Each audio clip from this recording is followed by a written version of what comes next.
In a league where there are no easy victories, the Edmonton Oilers finally got an easy victory.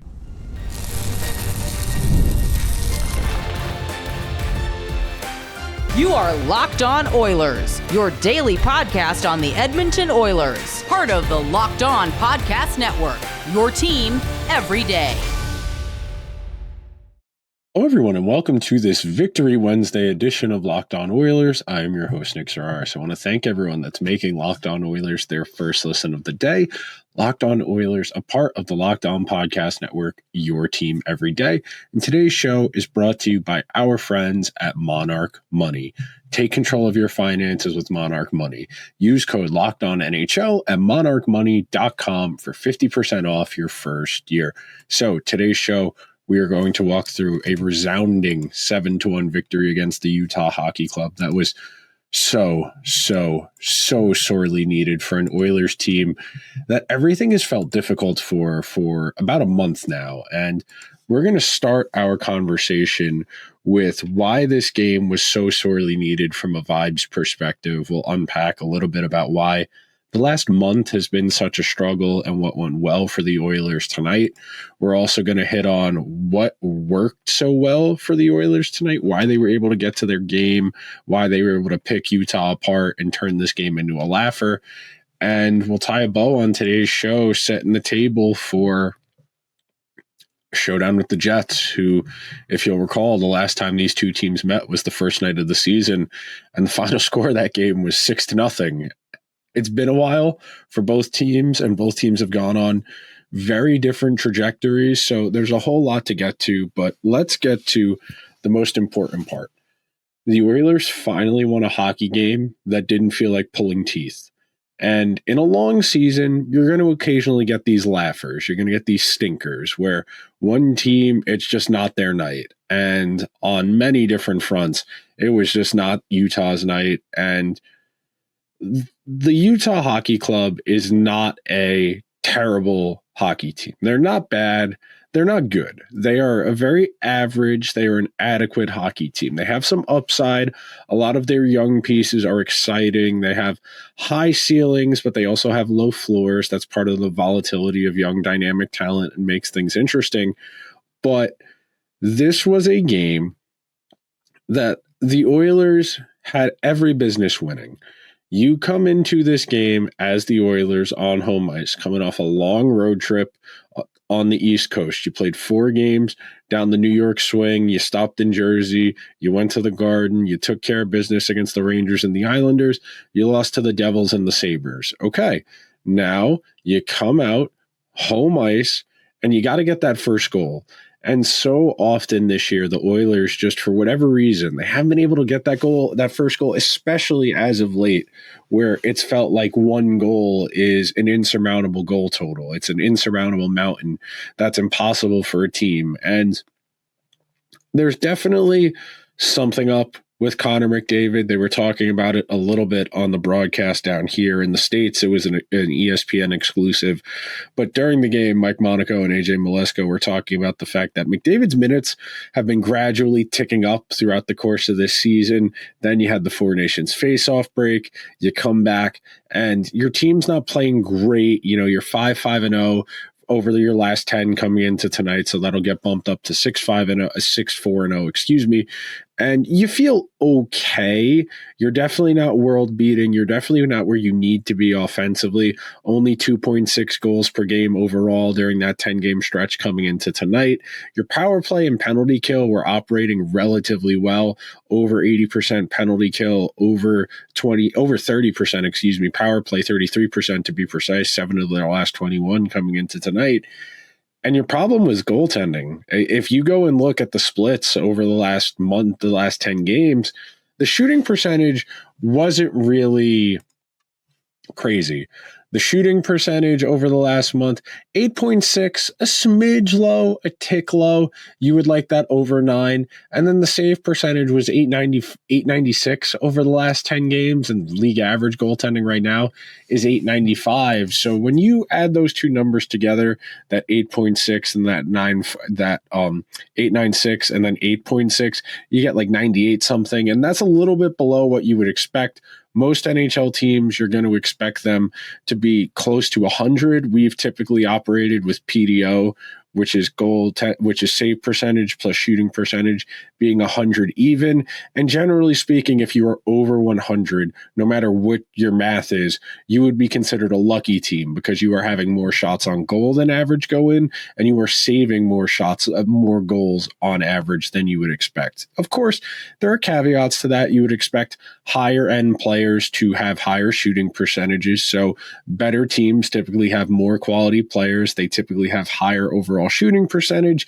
Those Washington Capitals teams of the early 2010s and the mid 2010s especially come to mind as being teams that had really cheesy PDOs, but they were really star laden. They had really high quality players. You have the best goal scorer of all time in waiting, and Alex Ovechkin is the driving force of those teams. Only natural they would have high shooting percentages. And I sit here and I think about the Oilers' struggles over the last month, where 3 goals in a game has been hard to come by at points. I'm looking at the box scores right now over their last 10 games coming into tonight, and you didn't feel great about the offense. Last time out, you had 3 against the Rangers, 2 against the Islanders, 2 against the Devils, 2 against Buffalo, 5 against Dallas, you won, 3 against Montreal, which went to overtime, 2 against Anaheim, 3 against Carolina, and then 3 against Florida. And then 1 against Tampa Bay, 3 against Washington, 3 against Philadelphia. You're really having a hard time here scoring with any real frequency. And as we've discussed ad nauseum here on Locked On Oilers, this is not a team that's going to be able to defense and goaltend their way to anything of note. Against bad teams, against lower quality opponents, you can keep games close and you can wait for your star players to make something happen, to swing things in your direction, because that's the power of the great player. And in this game, McDavid and frankly, Zach Hyman and even Leon, I know Leon looked a little bit worse for wear there at one point during the middle of the game, chasing that 50-goal mark. And I was thoroughly impressed with how the Oilers got to their game in relatively short order. The amount of penalties they drew was a really, really positive sign for their quality of play. And that's one of the barometers for how well this Oilers team is doing. If they're getting to their game, especially their star players, they don't have a ton of power play opportunities in relation to what you would expect for a star-laden team. When you think about the opportunities they've had, league average this year for power play opportunities is 183 through 67 games, and coming into tonight, the Oilers had 165. So the fact they were able to draw multiple power plays in this game, and some of the goals ultimately come off of the power plays as they expired. I think the first Hyman goal was a net front play that ended up happening largely in part because the Oilers used the advantage you get on that power play. And when the Oilers power play is really going, they get everybody really tight down low in between the circles, and you can walk that puck in and you can set up that tap in backdoor, which is ultimately what happened to Hyman, or Nuge, if he walks that puck in, can just shoot it himself. And the more wrinkles you have on the power play, the more disadvantageous the position you're putting the defenders and the goalie in. And that was really the story of this game. The Oilers were actively making the Utah Hockey Club uncomfortable. They were putting their defenders and their goalie, Vejmelka, ended up getting pulled.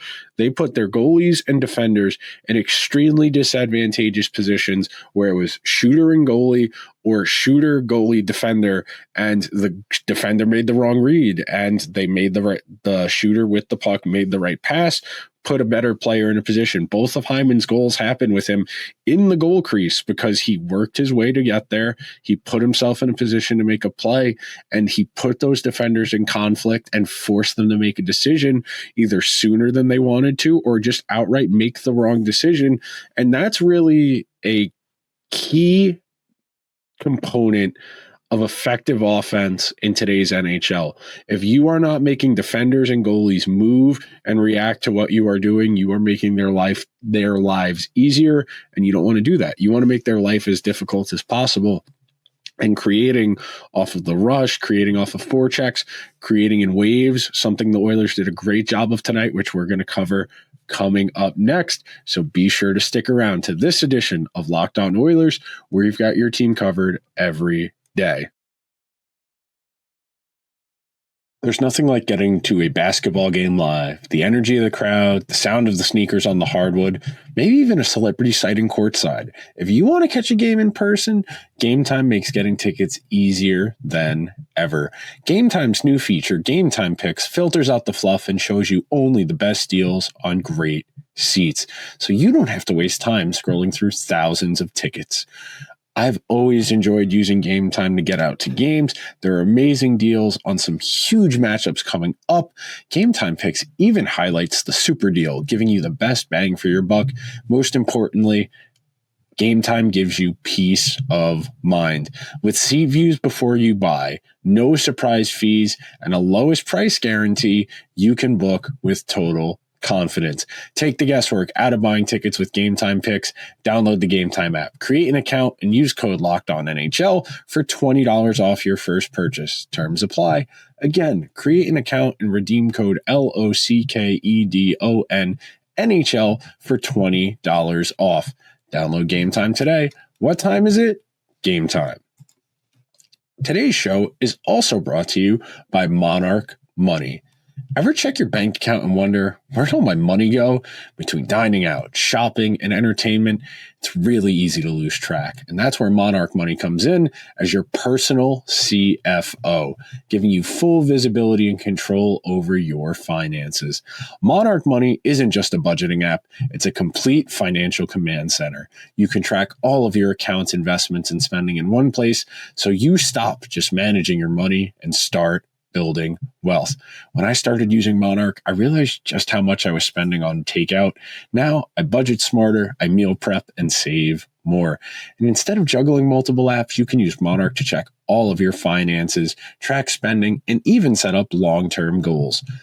It also makes managing your money with a significant other or partner smoother than ever. You can track shared and personal accounts, set goals, and stay on the same page without the stress. Take control of your finances with Monarch Money. Use code LOCKEDONNHL at monarchmoney.com for 50% off your first year. That's monarchmoney.com, code LOCKEDONNHL for half off your first year. And thank you to everyone who is hanging out on this Victory Wednesday edition of Locked On Oilers as we walk through an emphatic 7-1 victory over the Utah Hockey Club in a game that firmly got out of hand and relatively quickly. After a first period being up 3-0, you typically would expect a really strong pushback from the other team. And when you're a younger team, you don't have as much experience, maybe you don't have as much talent like Utah, it's really easy for guys to start trying to freelance, to try and do a million things at once. And I hate to give credit to Bill Belichick, but the man is the best football coach in the history of professional football. Do your job is not just a slogan for t-shirts and rally towels. The reason that mentality, that mindset is so effective in team sports is because when adversity hits, when you are in a difficult situation, you start to flail. You start to make decisions that aren't necessarily to the benefit of everyone else. And that's why it's important that when things start to break down, when your partner, when your defensive partner makes a mistake in transition, you don't try and fill that spot. You do what you're supposed to do when they make that mistake. And that was really the story of the game for me, for the Oilers, and why they were able to get where they wanted to on the ice so effectively.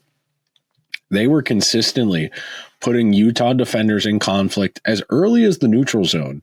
So that way, by the time the Oilers were in the offensive zone, it was a 2-on-1, it was a 3-on-2. And that doesn't even get to the forecheck, which was really on the ball tonight. One of the goals later in the game, I believe it was the Ekholm goal, set up by Hyman on the forecheck. He initially puts pressure on a defenseman below the goal line. That Utah player moves the puck up. Hyman intercepts it again. They have another puck battle. Hyman wins it again and gets the puck to the middle, and Ekholm walks it down. And for the Oilers to be as dangerous as they can be, for them to be as potent as they can be, they need more than just Connor and Leon do something. That is not a recipe for success. When you look at some of the more talented teams that have wilted in difficult situations in playoff environments, when you think about some of those Avalanche teams pre them winning the Stanley Cup a couple of years ago. Same thing with Vegas, same thing with Florida. I would throw the Rangers in here. I would throw Carolina in here. Because when you get to a conference final or a Stanley Cup final, the margin for error is razor thin. It is a really fine line to walk. And to get there, you need everything to line up right. We're going to talk about it on tomorrow's show. We're going to talk about Stuart Skinner's goaltending so far this season in relation to goalies that have made it to the conference final in recent history. And his numbers are very much on the lower end of the spectrum. 2 of them would be the worst of any goalie to make the conference final over the last 5 seasons. But the range of potential outcomes for this team dramatically increases. And the average outcome for this team dramatically improves when the offense gets to work. And it's very easy to say they need to outscore their problems. It's a whole lot more difficult to do that. We know goal scoring typically goes down about half a goal per game overall in the playoffs in relation to what it is in the regular season. The quality of competition is better. The defenses are better. The goaltenders are better. And because of that, it makes the goal scoring environment a lot more restrictive. And that's typically where you get to a point where you end up like the Maple Leafs, where you end up in a bunch of overtime games, game 6s, game 7s that are 1-goal games. And they say it was a close game. Where were your star players? Where was Mitch Marner? Where was William Nylander? Where was Austin Matthews? Where was John Tavares? And instead of the question being, well, they only scored 1 goal, they only scored 2 goals, the question always ends up, well, their stars just aren't clutch. They aren't good enough. And instead of addressing it from the mindset of, well, they needed to play more offense. They needed to create more. And how could they go about facilitating more offense? And that was really the beauty of the game tonight from Edmonton, was not only did they get the highlight reel Connor McDavid touch pass give and go in the neutral zone where he burns the goalie to make it 3-0. They got a goal from Ekholm. They got a goal from Arvidsson. They got more than 1 goal from Zach Hyman. Jeff Skinner had a very noticeable night. You got a Podkolzin goal, which doesn't happen all the time. You got really good stuff off of the power play where the spacing was lively, the puck movement was lively, and you added all of that up. And look, I'm not banking on Trent Frederick and Evander Kane getting dropped into this lineup in 3 to 4 weeks when the playoffs start and being extremely confident in them hitting the ground running. But you have what you got tonight, where you got a ton of transition, you got a ton of forechecking, and then you drop in 2 guys who have forechecking and goal scoring touch.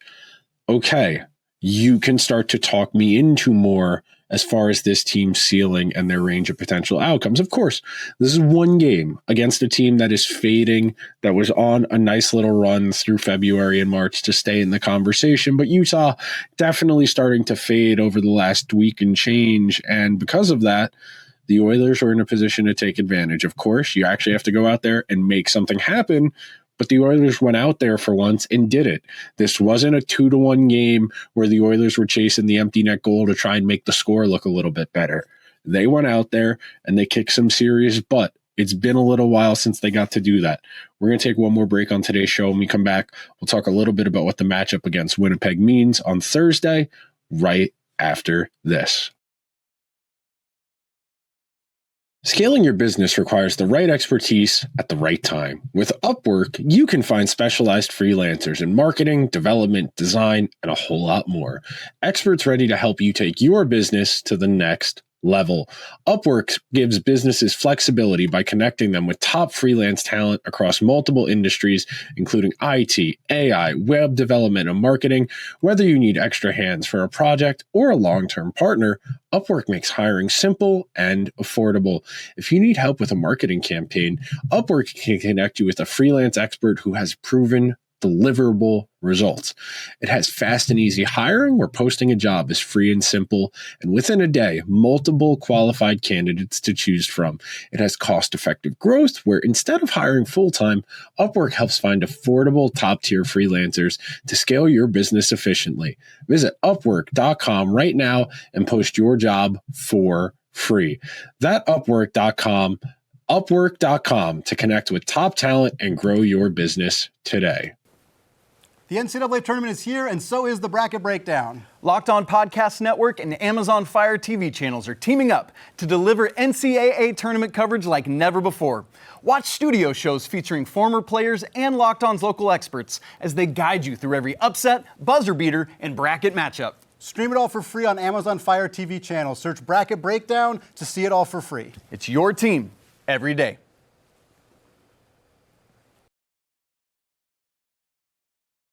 Thank you to everyone who is hanging out on this Victory Wednesday edition of Locked On Oilers. And as easy as that win was against Utah, it did require some things to go right. You're not going to score 7 goals on your first 30 some odd shots on goal every night.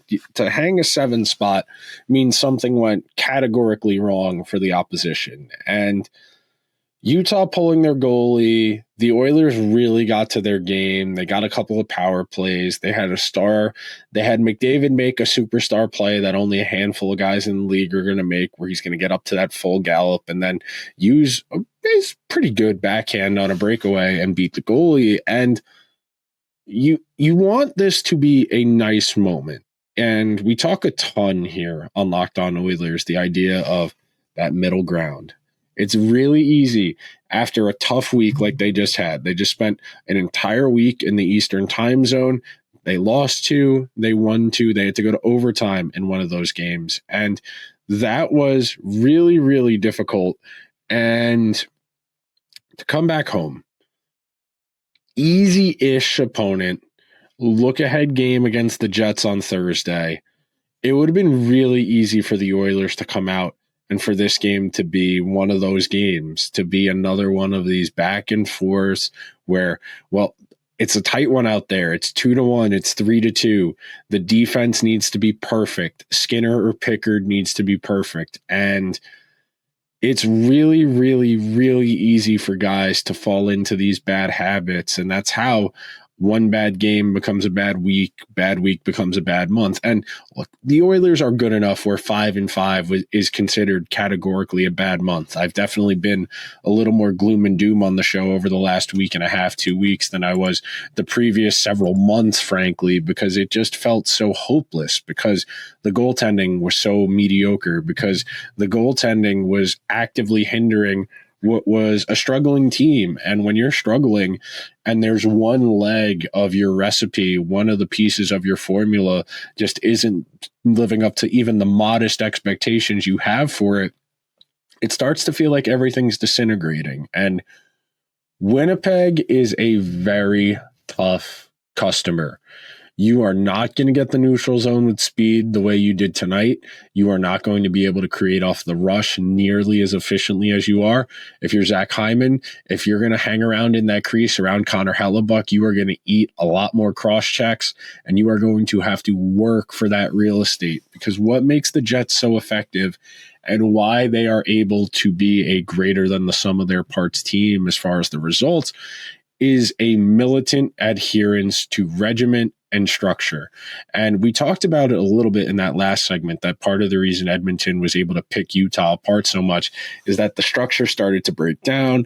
Guys started to try and make plays just to make plays because they felt themselves drowning. And That's where Edmonton, to their credit, can use their high-end skill. They can put guys in conflict and make guys make decisions.